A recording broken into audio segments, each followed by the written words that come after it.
Congratulations to the people of Nigeria, to the Christian in Nigeria. The coming of Rere Morel is now a blessing to the Christian in Nigeria. It is a blessing to Nigerian people.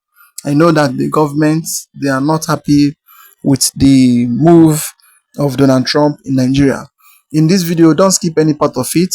Try to watch to the end, and you will see and you will hear by yourself what really that is going on since the day of this U.S. congressman came to Nigeria and finally went back to his country, and the report he gave. Now they have now said that U.S. vowed to protect the Christians in Nigeria, and it has now leaked so many secrets.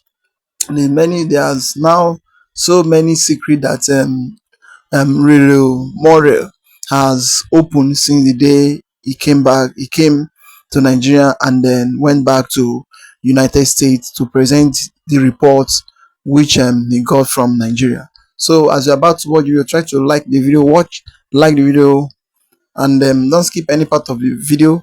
Try to watch to the end, like, subscribe, and share the video to grow so that let others see what is really happening in the country. And I would like to hear your comments down below. Hey, thank you, sir, from Dr. Sigan Suwumi.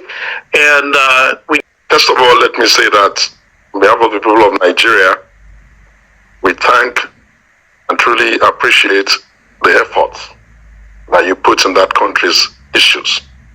The second thing that needs to be said very clearly is that the designation as a CPC has done much more than you can imagine its weight in words.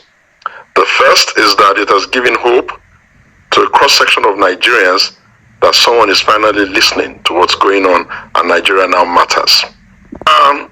Like a bicycle attitude, those with the responsibility of running our country have had over the years.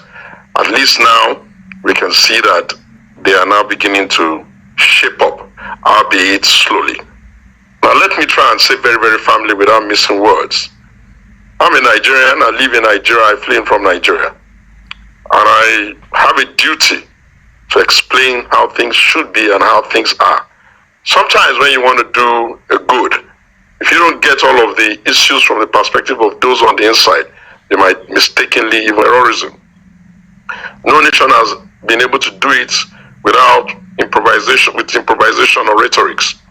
The only path is to be firm, responsible, comprehensive, respect international law. The second thing that needs to be said is that defeating extremism requires rebuilding what the terror people seek to destroy. Community devastated by violence needs more than sympathy. They need roads, they need schools, they need hospitals, they need economic stabilization to return back to the future that was taken from them. Help Nigeria expand its policing infrastructure. Because at the end of the day, rather than classify it as an ethnic group, which most people feel convenient to, which is Fulani, you must understand that's more than 15 million people that live there. And we don't think that 15 million of them are all into this. And if we're not very careful, we'll be sowing seeds that will never be resolved, almost like the one you have in the Middle East. So it's better to just say, we're dealing with some criminal elite people. What we must do now is we must figure out this. The time, and so I'm going to exert the prerogative of the chair here and turn the question a little bit to the issue, the big elephant that's sitting in the back of the room that nobody's actually talking about, which is what exactly do we do to get the Nigerian government and to get governments around Africa to join. And there's an old joke that how many psychiatrists does it take to change a light bulb? And the answer is none, because the light bulb has to want to change, right? And so the question here is, how do we kind of work together with other countries in Africa, to get Nigeria to want to change? And there's a lot of different tools for that.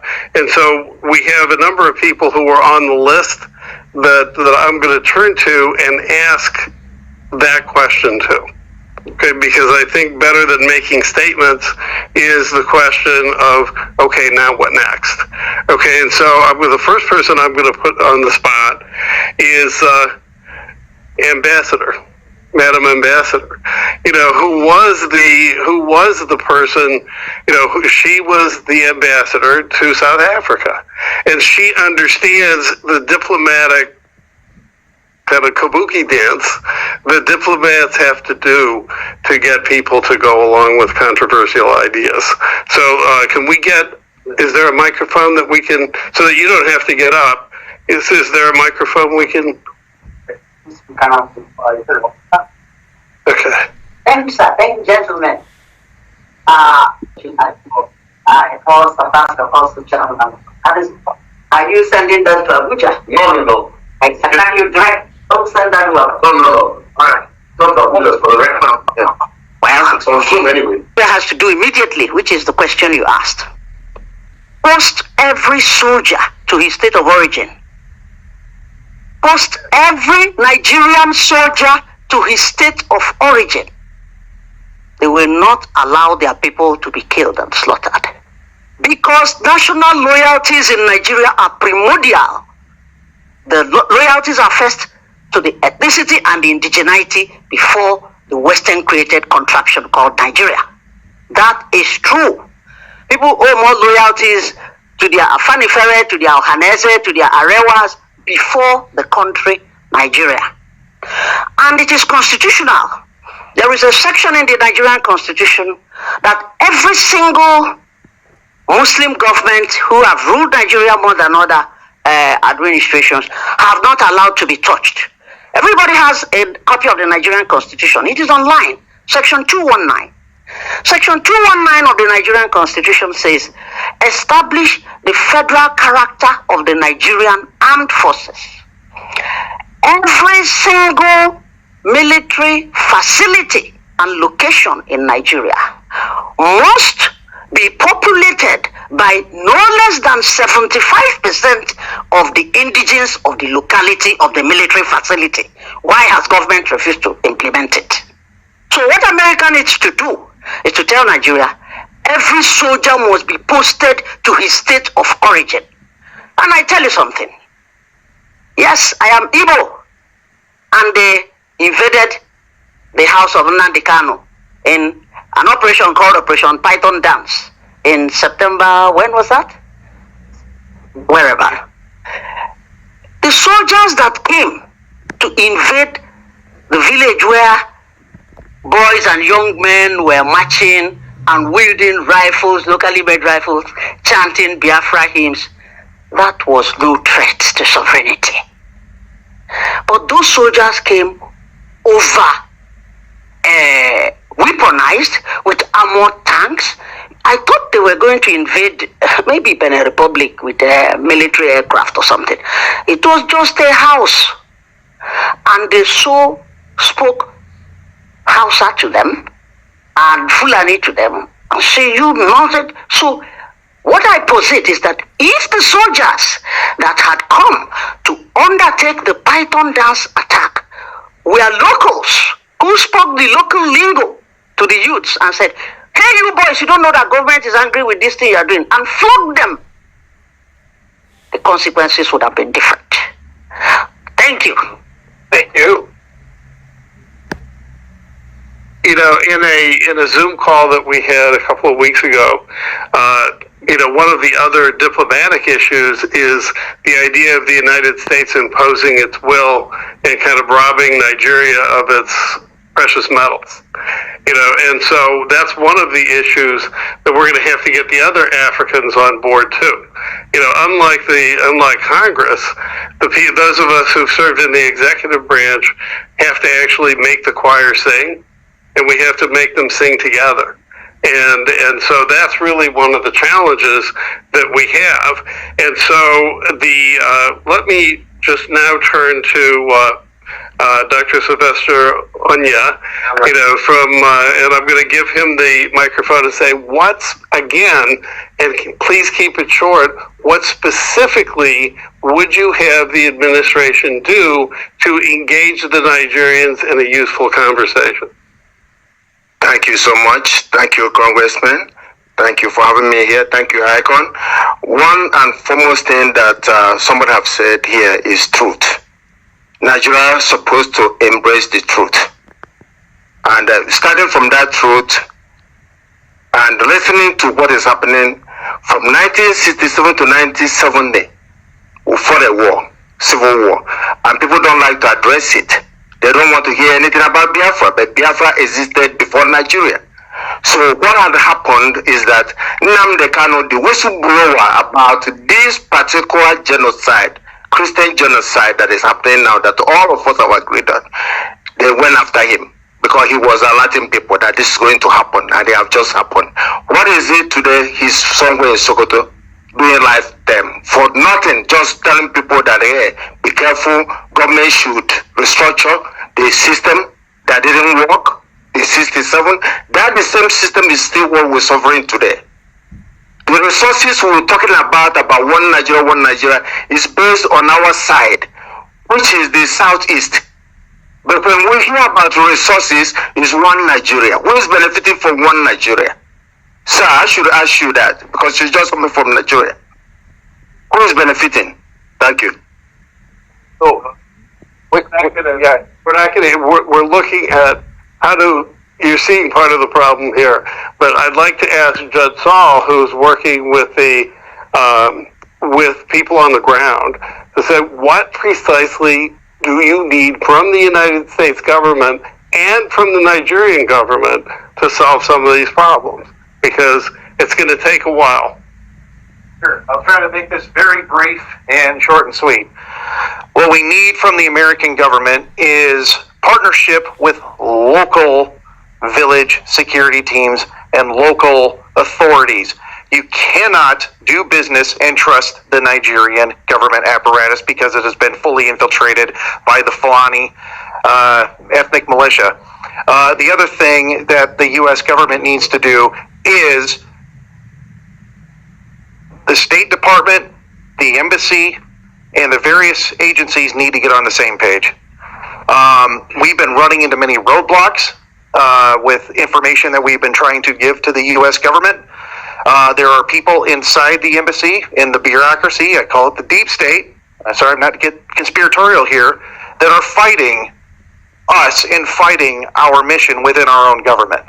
And there are people within the Trump administration that are withholding key information about what's really going on in Nigeria, preventing our success. So everybody does need to get on the same, sing the same chorus and get on the same harmony. And I have one critical thing I want to say, and it's a warning, and I want this on record for everybody listening and watching.